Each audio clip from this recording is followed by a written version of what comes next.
How can we make the world better? By making ourselves better. The Dr. Joe Show explores how you can make positive personal change by using his groundbreaking and highly effective I Am approach to understand who we are and why we do what we do. Your small changes can have big effects. Join us now for the Dr. Joe Show with Mark Stiles of Stiles Law, Thomas McCoy, and your host, Dr. Joe Schrand. Welcome to the Dr. Joe Show. I really like that one. The way I mean, you almost went so deep. You know what I was going for there? What was that? Remember, like the haunted house tour, like the production of the ghouls and goblins and. Well, I think you achieved your goal. Cool. Or your ghoul. My ghoul. I don't know why. I was feeling it. What do you think? That's the Should spirit. I go with it? Should I work with that or go back to the? We'll see where it goes. Really? Huh? We'll see where it goes. I mean, let's put it out to the listeners. Like, if you think Dr. Joe would do well in a pun competition, do you think Dr. Joe should go to the pun competition in Texas? Yes, we open it up for comments. Now, are you good under pressure? Sure. Dad joke posting. We're starting a collection. Pay your dues. Pay your dues. But we will take this no father. Okay. Sorry, that was a dad joke. No father. Did you keep those in your dado base? Nice. Look at you. You see, there is a contagion component to this. Yes, really. There is. It's fun. It's witty. And speaking of fun and witty, Tom, I think that's a great segue for our guest. Absolutely, Dr. Joe. Joining us again today is Mr. Finley Congdon. Finley Congdon is a 24-year-old transgender man who provides mentorship for the Transparent Support Group, supplying life experience and resources from his personal transition journey. He is also a board member of a local LGBTQ+ nonprofit, the Hingham Pride Project. He has previously worked as the coach of a transgender inclusive college rugby team and is following his passion for civil rights into a career in advocacy and community support for the LGBTQ+ community. Welcome back, Finley. Thank you so much for having me again. I'm happy to be back. Yeah, welcome back, Finley. How things been since we chatted last? They've been great. Since we last spoke, we had our large fundraiser, our Drag Bean to Go fundraiser, and our queens were fabulous. We raised a bunch of money for MTPC, and everybody's happy. What is MTPC? That is the Massachusetts Trans Political Coalition. And it's basically an organization that works throughout Massachusetts and the surrounding area to aid trans people in a number of different ways. They help people go through their name changes, identity document changes. They help connect people with the sort of gender affirming garments they might want, like a binder. They help them with their legal needs. They provide training for companies that feel that they could really improve their DEI around the LGBT community. They do a laundry list of wonderful things for the trans community in Massachusetts. There was another acronym in there, I think, DEI? Oh, yes. I'm sorry. Diversity, equity, and inclusion. So really anything that helps minorities be more included in whatever sphere it is, whether it's work or social, normally work in this. You might have heard it as DIE. That's how the anti-Dr. Joe spells it, to make it sound bad and scary. Get it? Ooh. So I want to bring it into drag, because there is a huge sort of, I think there are several camps of perception around drag and what it is. So Finley, can I ask you first just to talk about what is drag? I would say at the most basic level that drag is performance that has perspective on gender. I think a lot of people have a very certain view of what drag is, that it's just cisgender gay men dressing up as women. And I would say, can I ask a question? Yes. What is cisgender? Agreed. Absolutely. What is cisgender? Absolutely. So cisgender is just the opposite of transgender. Like, I'm transgender. I was born female. I transitioned to male. If you are a male and you were born a male and you feel good about that, then you are cisgender. It's That's from just it's from Latin, right? Because trans is, it refers to this side of or the other side of. exactly. So cisgender as opposed to brother gender. It's just like differentiating. You're like, well, if you're not Like transgender, status quo you're gender. something. Yeah, this is what Okay. you're. Okay. So drag is where people who identify as male dress in non-male clothing. Is that Well, part of it? actually, I think that's that can be some people's view that drag is just men dressing up as women. But I think recently what people have started to see and what the community is really the drag community and people who enjoy drag and queer art have really come to appreciate, and which has been true for a very long time, is that anyone can do drag. There are plenty of cisgender women just who are cisgender women who do drag, and you would say those are women dressing up in women's clothing, but it's not about that. It's about the pomp, the flamboyance, the perspective on gender that you bring. So people of all genders do drag, and some drag is very female presenting, some drag is very gender queer, kind of unclear. There are a lot of people who I've seen perform who are fabulous drag performers, and you could not put a gender marker on them in their outfit. So drag performers do drag. What is that? Like, how do you do drag? You know, is it a performance? Is it an art? Is it, help me understand. I'm curious. I'd say it is, yeah, I think it is performance art. I think that is a big piece of it. It's hard for me to get really specific because I think what a lot of drag is lip syncing or live music performance and dance.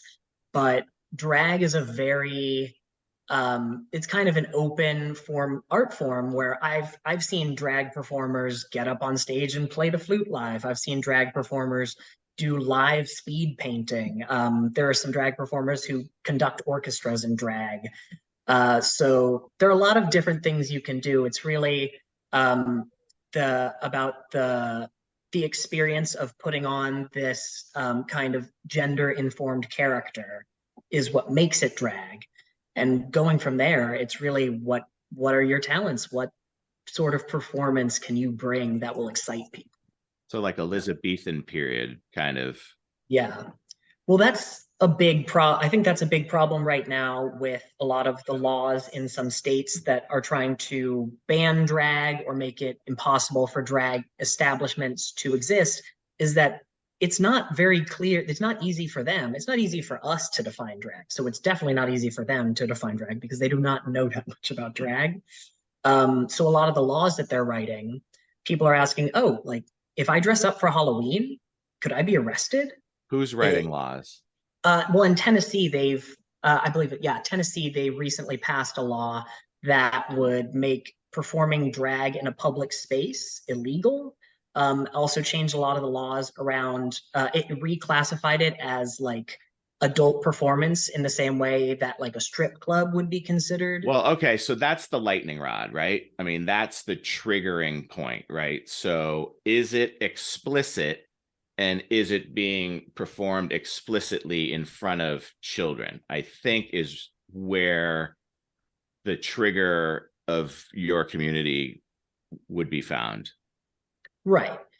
And I think that like anything that's kind of a wide variety of performance, there are versions of drag. There are absolutely drag performances that are not appropriate for children. I have been to plenty of drag performances that are not appropriate for children. But there are also drag performances where children are allowed and encouraged to come. I mean, I think this is one of the things that is being talked about a lot now, but drag story hours have become a big thing in the past few years. Drag queens going to libraries and reading to children, which is completely child appropriate. It's reading children's books to children in a fun costume that children love. It's like when someone dresses up like Princess Elsa and goes to, you know, you could be Cinderella It's the same thing. Children love it. But a lot of people are trying to paint even that kind of thing as being sexualized because they are in drag. And I think it's a kind of telling on themselves too, because it's like, oh, women equals sex. They just see queer people a lot of the time, and they're like, those are sexual deviants. So anything that they do is going to be a form of deviancy. Well, that's a prejudgment, right? I mean, that's historically how things go, right? Yeah. So you had a question while we were off air, Mark. The first was, Finley, appreciate you being here and you're comfortable talking about this. Right? Absolutely. Absolutely. Drag is something that has given me a lot of joy, and has connected me with a lot of community. So I feel like it has given so much to me, and I want to be able to speak out for it when it's being attacked, because I think that it is one of the truest kind of what we consider to be like a queer art form, an LGBT art form. That's something that LGBT people all over the world do. And it really connects us. Can I ask like a really just a simple question? What's the difference between the G part and the queer part in LGBTQ? I find normally that people use queer as more of an umbrella term. Okay, that's all I need to know. Yeah, no, I think it's tough. Lots of people can fall into a lot of things in the string of letters, and you kind of pick which one feels the best to you. Okay, great. So to get back again, we were talking before. Can I clarify something? Yes, Mark, please. So Dr. Joe said that I asked a question during the break if you were comfortable speaking about this, but the question actually was, you were scheduled to be joined with two other individuals, and like karaoke, some people enjoy the group as opposed to an individual. So my question to you is, are you still cool and comfortable that you don't have your posse with you, your team, your cohorts, and you were so cool? And I'm so psyched because I love advocacy. I love early adoption advocacy for whatever cause or purpose it is. It's passion to me. And there's something special about that. This country, this global universe seems to be lacking passion. Like there's a status quo forming over maybe it's the carbon. I don't know. Yeah. I just feel very privileged that y'all have even invited me to come speak about this. So. Absolutely. And the advocacy part, I agree with you. It's so important. And yet there's a sadness to it as well, that we have to do that. You know what I mean? That some people, just no matter, that they're in the out group, we're in the in group. So the in group has to advocate for what's going on in the in group. The out group says, no. So it's the same thing. We had Riverside Gala, and this incredible person got up who is trans and talked about their experience. And somebody said to them afterwards, it took so much courage to get up there. Really appreciate the courage. And I said, I wish one day it didn't have to take courage. It was just part of sharing the perspective. And courage implies that there's a danger and at the very least a mistrust. But this person was incredible. So I appreciate that we're talking about this. But isn't that defying evolution?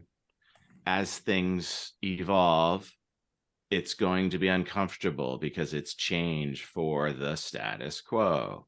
So how do we have a conversation versus throwing bombs at one another? So why do you think it's uncomfortable for the status quo? It's different. It's different than what they're used to. We have a community, whether it's, whatever the community is, and this isn't something that we're used to. This is not something that was part of our community, and here it is now. So how do we embrace that? Well, we come with our prejudgments, right? Whatever the Sermon on the Hill or the leader of the municipality or whomever was creating thought in that community says, we don't want them in here. And then somebody says, why don't we want them in here? I kind of like them. They're really nice people.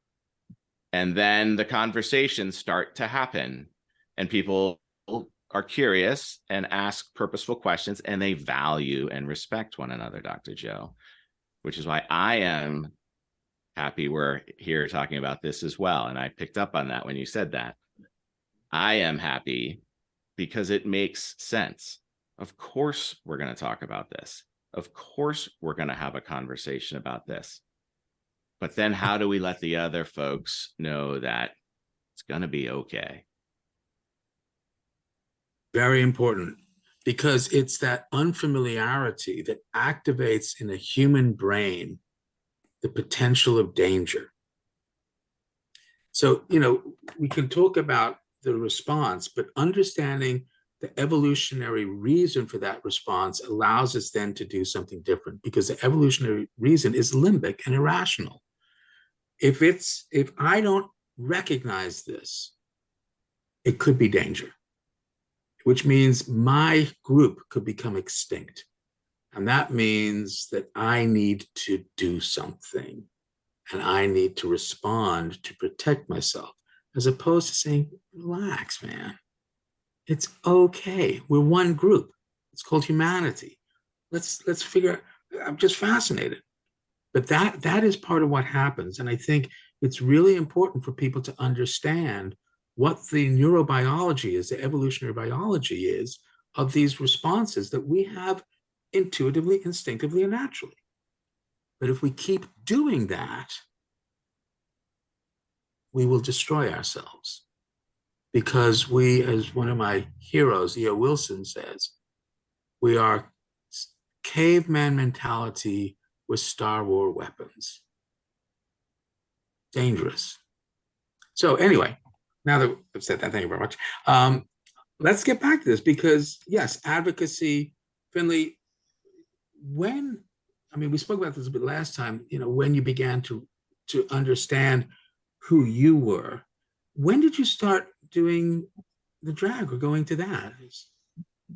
Honestly, I think what's funny for me is that I started to form a relationship with drag before I really had words to put to the feelings that I was having. And that I think before I came out as trans, I came out as trans a little bit older, when I was 18. But I knew that I was queer when I was much younger, probably 12, 13 was when I started to come to that realization very clearly for myself. And around that time was the first time that I saw there's a wonderful drag TV show that's become very popular in the United States, RuPaul's Drag Race. I think it was the third season. It was on in like 2011. And that was the first thing I ever saw in any media that was just gay people having fun and being happy and celebrating each other and being celebrated for their creativity and the gay aspects of their creativity. And I really fell in love with that show, because as that young person, that kind of tween, I was so desperate to feel wanted and included, and like this wasn't kind of a death sentence. Or maybe I was going to say maybe that's a little dramatic, but it doesn't feel that way when you're younger. It's not dramatic at all. How many kids are suiciding because of this? Absolutely Exactly. not dramatic. What about The trans 46% community, that have? it's about 50%. Yeah, will attempt suicide at some point. So I recently heard a wonderful DEI director explaining their role, and they acknowledge some of the prejudgments that people come to the table with their home and social domains. And this person was so clear and concise and unequivocal that it was truly about belonging. The word choice was belonging. And that's what really I'm hearing you saying, Finley, is I needed to feel a place where I belong. Community, Dr. Joe. We've talked about this so often on this show. Community. Where do I belong? Where do I want to be? Where are my people? Right?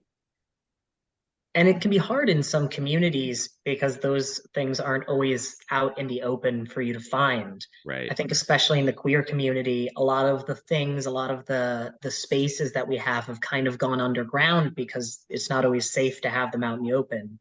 And when you're a young person, it's not always easy to be able to go to things like a nightclub or something. But just having that representation of people really celebrating being gay and that not having to be excused in any way was really meaningful to me when I was young. So when I got older and I was able to actually go to drag shows in person, that was something that I had been looking forward to for a very long time. And I think for me particularly, drag has been very meaningful to me as an adult.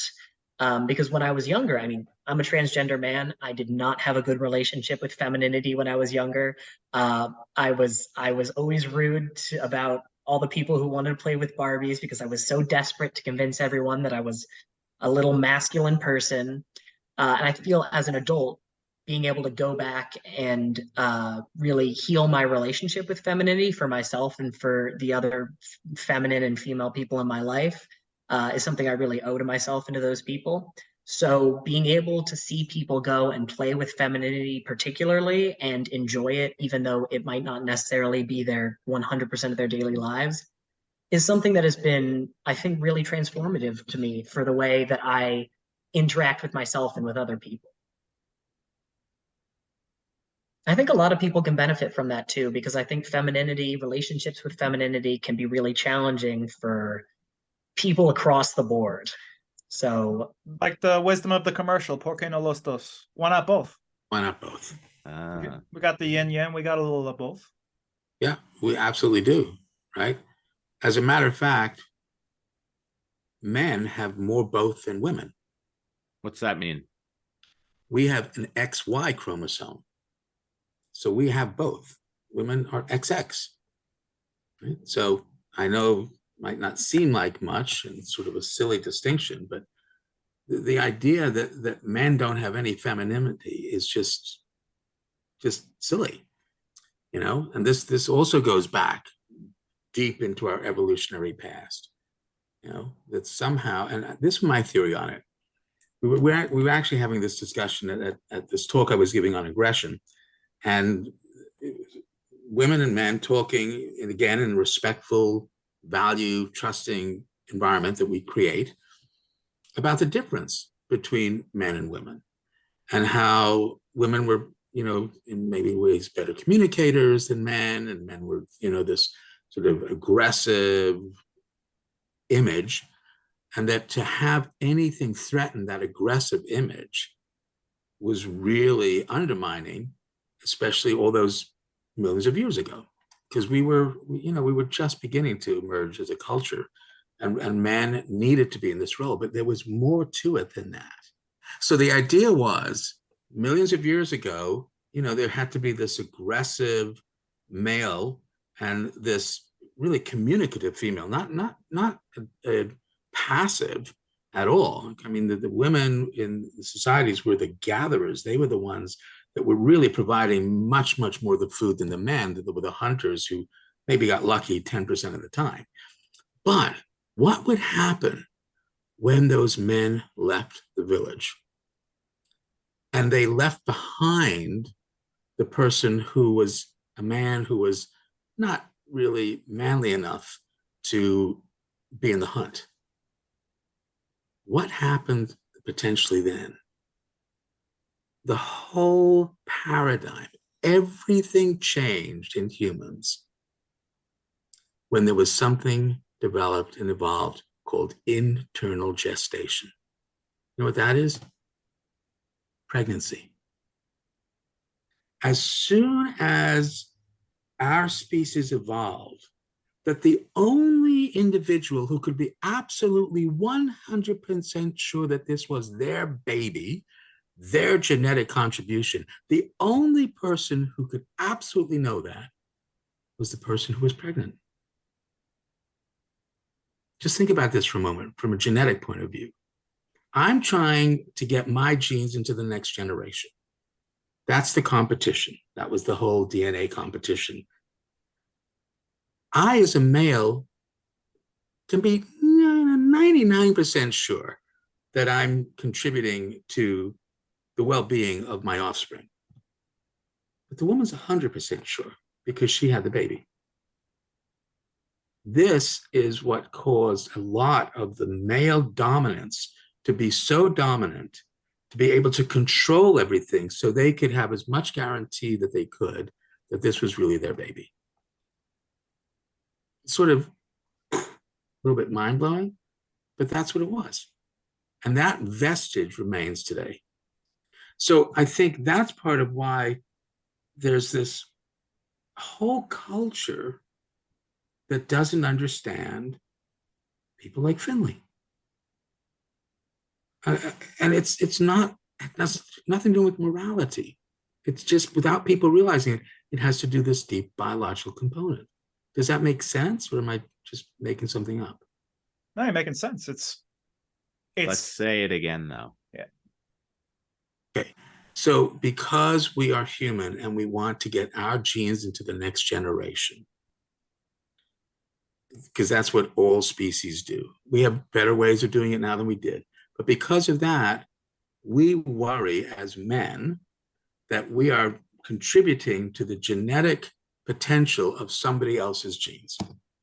That's what internal gestation has created. And the women are saying, I'm not worried. I know it's my baby.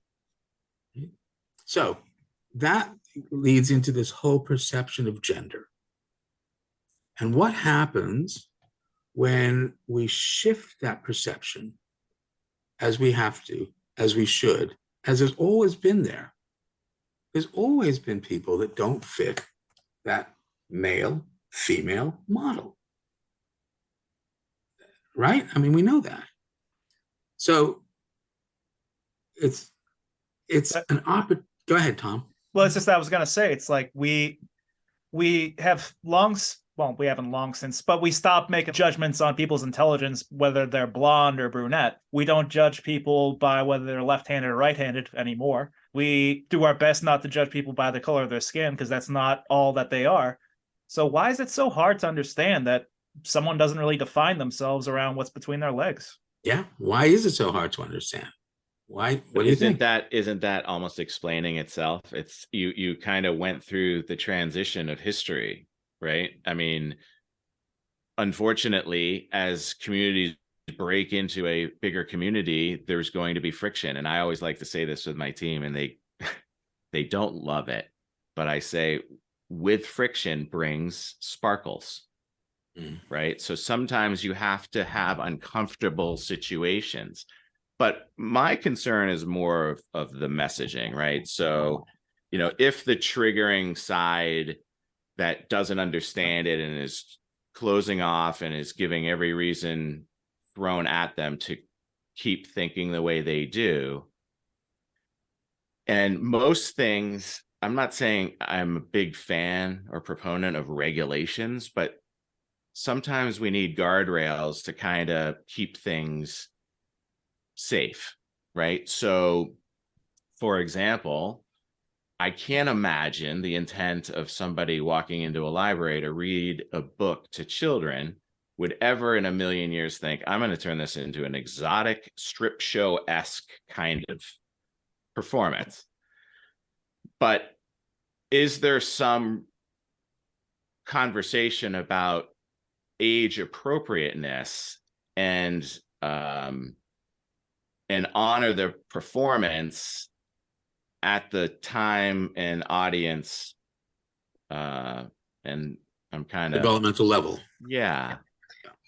I think that what is frequently missed in that conversation is that there are already a lot of controls on that. I cannot tell you a single time that I've been to a drag show for an adult-themed performance that I have not had to present my legal ID and prove that I'm old enough to be there.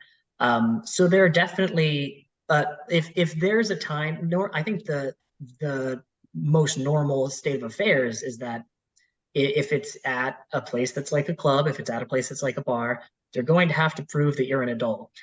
If they have made it in a place that is specifically accessible to young people, they tend to state it in that way. They make it clear that this is a show for young people. An all ages show, right? They Right, do it in exactly. musical performances, they do it in all performances. But is there a way to get those who are being triggered and sent videos of well-intended performances going a little bit overboard and having something that is viewed as not appropriate? Is there a conversation with that group of people to say, hey, like, I mean, we're having the conversation, right? So, but is there an avenue to have that conversation where, yes, this is a public performance out in public in the day, keep it all ages,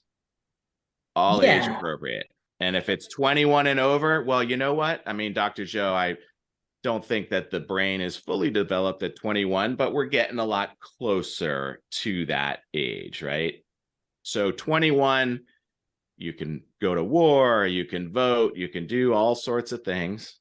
You can drink alcohol, you can smoke marijuana, you can go to a strip club, you can go to a drag show that's inappropriate for children, but you got to show your ID, Finley, right?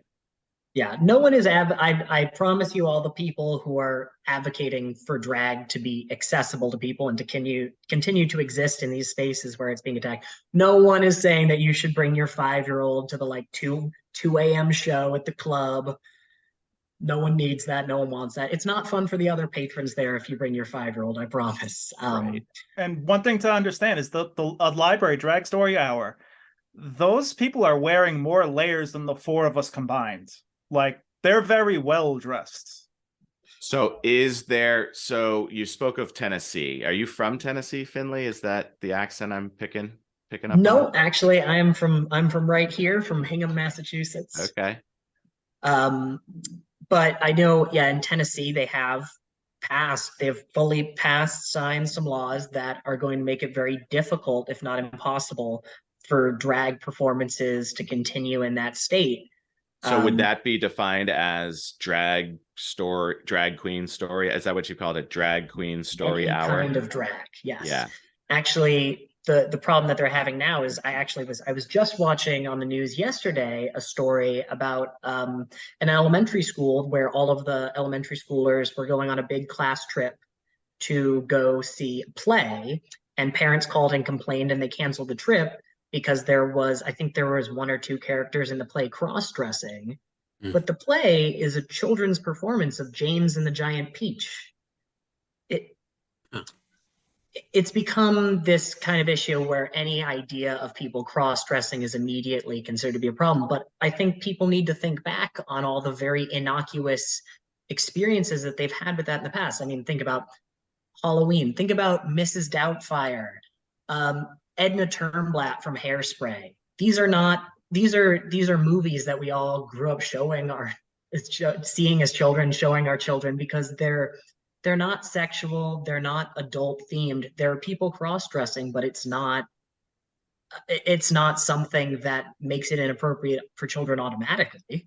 There's nothing individually wrong with it. Goes back to what I said earlier, where like there's the assumption in some people's heads, or even subconsciously, that woman equals sex. So they look at cross-dressing and it's like, this must be a purely sexual thing. Good point, Tom. Where does that come from, Tom? I'm not sure. I mean, there's like an insecurity there. But you're lumping a group of people that would think that drag would immediately be synonymous with like a strip club exotica kind of. Not necessarily a strip club, but sexual. Something sexualized. Right? And I think a lot of people do think that they worry. Is that where it originated, though? Is that where the community was able to first express themselves in a sexual way? No, honestly, drag has been around for a very, very long time. I mean, Shakespeare is one thing that people always look at. Those were not. And I think something, back in World War II, that's what the GIs used to do to entertain each other. Oh, funny. They used to put on drag shows for each other. and when they were in dire situations. So it's something that has existed for a very long time, and it has never had this specifically sexual context. I think personally, I would connect it to the fact that that's what's been happening a lot in conversations about trans people, where they say that they seem to a lot of people seem to have this knee-jerk connection of trans people with sexuality.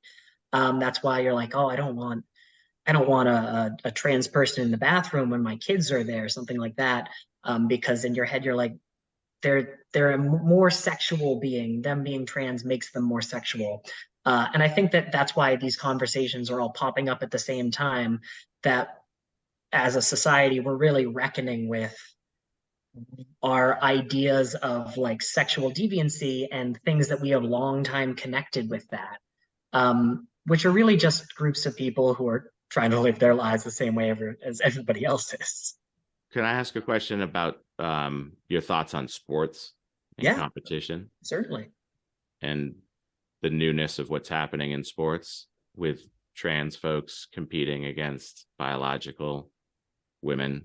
Well, vice versa, right? Right. Yeah. I think that from my experience, people are not just going and participating in sports willy-nilly. Like, these sports organizations have a lot of rules about who can participate as a trans person. I know people a lot of the time are very scared of the idea of trans women participating in women's sports, which to me personally, I think that the sports question can be very frustrating, only because growing up, sports was really the only thing that helped me feel good in my body when I was struggling with the fact that I was trans. That being an athlete, that helped me connect with my physical body in a positive way, which otherwise I didn't really have. So I feel very strongly that for that reason, just kind of internally, I'd love for all trans people to have that opportunity. I think, for starters, when you, as a lot of these trans athletes who are participating in sports, they have to undergo a bunch of different, they have to undergo tests, they have to undergo normally at least a year, sometimes 2, of hormone replacement, and for trans women, androgen suppression, so to remove that kind of testosterone bump. And there's a lot of different disagreement from different people, but trans women aren't dominating these sports. I do understand where that fear comes from. I think, especially, I grew up playing women's sports. I was a really dedicated women's ice hockey player, and that was my whole life. I love sports. I loved women's sports. It really was. That was my identity. And women's sports over a long period of time have been treated with a lot of disrespect. They've been underfunded. They've been unavailable a lot of the time. A lot of women want to play certain sports that they're just not able to play because the teams aren't available. No one's willing to fund it. No one's willing to watch it. That was Title IX, right? Title IX right. was the regulation that helped that along, right? So yes, so women's sports have had to, women athletes have had to fight very hard to just be able to participate in sports and to be treated like athletes. So I think when you fought so hard for something, there can be this natural fear that anything that might even seem to your brain as a threat, that you're like, I can't let that take away what we fought so hard for. And I think it's tough, because at the end of the day, what a lot of trans athletes are saying is that this is not the threat to women's sports. The threat to women's sports is that they're underfunded, that they aren't available, that a lot of female athletes experience violence and sexual violence from people that they're supposed to be able to trust within their sport. There's so many things that women's sports are still wrestling with to be able to bring those experiences to people. And a few trans women participating that's not the threat. That's what people want you to, that's what people who are in power, who don't care about women's sports, want you to see as a threat, because then it's so rare too. Yeah. there are not 100,000 trans women. I think one of the main news stories on Fox News last week was that there was a trans woman who ran in the London Marathon. Right. And the headline was like, she beat 14,000 women. She should give back her medal. And I had to do some digging to find out that she came in 6,100 and got a participation medal. But again, it's perspective, and it's going back to what we were talking about earlier. When one group who has had a traditional way of doing things feels that there may be a shift coming, they will potentially band closer together to be sure that nobody gets into that group. And I think we're seeing this all over the country in all certain things. We're talking about one particular area right now, but it's happening in so many groups. There are all these in groups and out groups and this rule and that rule. And there's a way to manage it and understand it, but it's important that we recognize that it's happening, because it is, right? Recognition is immediately shifting your brain to the prefrontal cortex, which is part of the biological domain. And I want to get to the two truths, because we're trying to change the schedule a little bit. Usually we ask people right at the end of the show about small changes can have big effects. We never get a chance to really discuss what they're suggesting. So Finley, you remember with the I am approach, right? The I am, because the four domains interact, a small change in any domain can have a big effect. So that's the first truth. Given the topic we're talking about tonight, Finley, what small change can you recommend to our listeners? I think if drag is something that makes you fearful, that's something that you kind of have a knee-jerk fear towards and makes you uncomfortable, I gotta say, there are so many opportunities to see drag in this area. Just bring as big a posse of safety people as you need to feel comfortable in that space. But if you really are feeling a lot of fear about it, I would say that experiencing it will dispel a lot of that fear. I think that the small change is really just coming from a place of respect, honestly, and an understanding that people aren't going out and spending hours putting on makeup and putting on dresses and tights and all sorts of stuff, wearing 6-inch heels. They're not doing that to come to your house and bother you. They're not doing that to come to your house and bother your children. They do it because they love to do it, and it's a lot of work. They wouldn't do it if they didn't really want to. And that there are so many artists in the world, and so many different people have so many different types of art that they love, and this is just another type of art. And we shouldn't be treating it as if it's different from a lot of forms of theater or musical performance, because that's really what it entails. It's the same. If you look at a lot of the glam rockers from the 70s, I challenge you to distinguish some of them from drag queens nowadays. Good point. Yeah, and they were heroes and legends, and people followed them a lot. Both male and female. Both male and female. Yeah. In other words, it's not being disrespectful to your perception if somebody is in drag. Yeah. And you don't have to like it. You don't have to go to the show. It's just, you shouldn't stop other people from being able to go to the show if they like it. Amen. It's just like everything else. First Amendment, right? All of it. Freedom of speech and being able to wear what you want. Is that freedom to be? Freedom to be. Is that like the 26th Amendment? Freedom to wear whatever you want? Can we make it an amendment? I would put that right in the first. Okay, right in the first. So small changes. So that's the small changes, is go to one of the shows, check it out for yourself. As you said, bring whatever safety net you feel you need, but trust me, you're not going to need a safety net. It's really fun.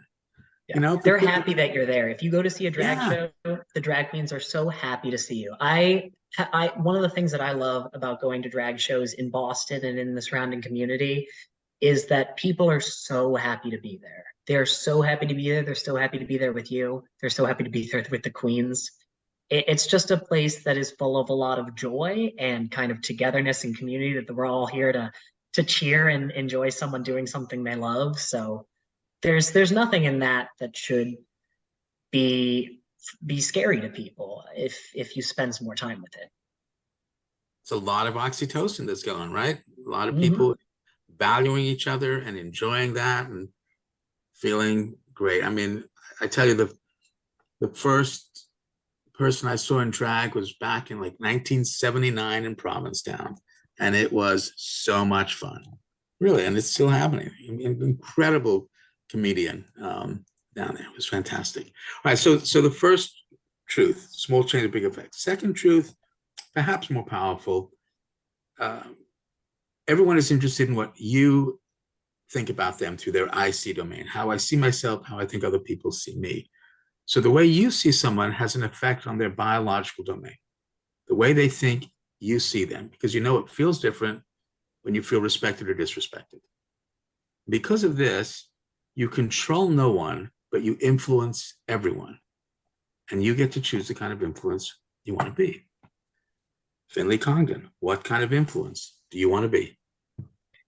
I hate to be boring, but I think I'm going to say approximately the same thing I said last time. Going back to what you said earlier about how we're afraid of the unknown, it can be kind of scary to be a trans person who's very out there with their identity, because there are a lot of people who will tell you they don't like it right now, whether it's politicians or just people on the street. It's not always safe to do. But for me, it is extremely important to be very clear about that with people, to be very open about my transgender identity, because the more people who meet me, who like me, who spend some time with me, like every one of those is a changed heart, maybe just a little bit.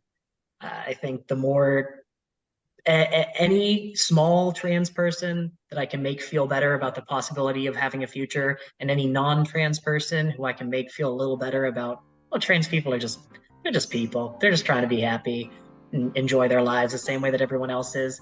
That's all I want to do. So being very vocally myself, I think, is the best thing that I can do to influence people around me. Well, I certainly think you've had a huge influence on us and hopefully our audience, so people can, again, respect and value and trust and just explore the world. There's so many interesting things out there, guys. You don't need to be afraid. It's okay. Finley, thanks so much for being on the Dr. Joe Show tonight, and love to have you back sometime and just continue the conversation. Yeah, I love being here. I love talking with y'all. It's always a great conversation, so I just appreciate you having me back. All right. Good night, folks. We'll see you next week on the Dr. Joe Show. Thank you, Finley. Thank you. Thank you, Mark.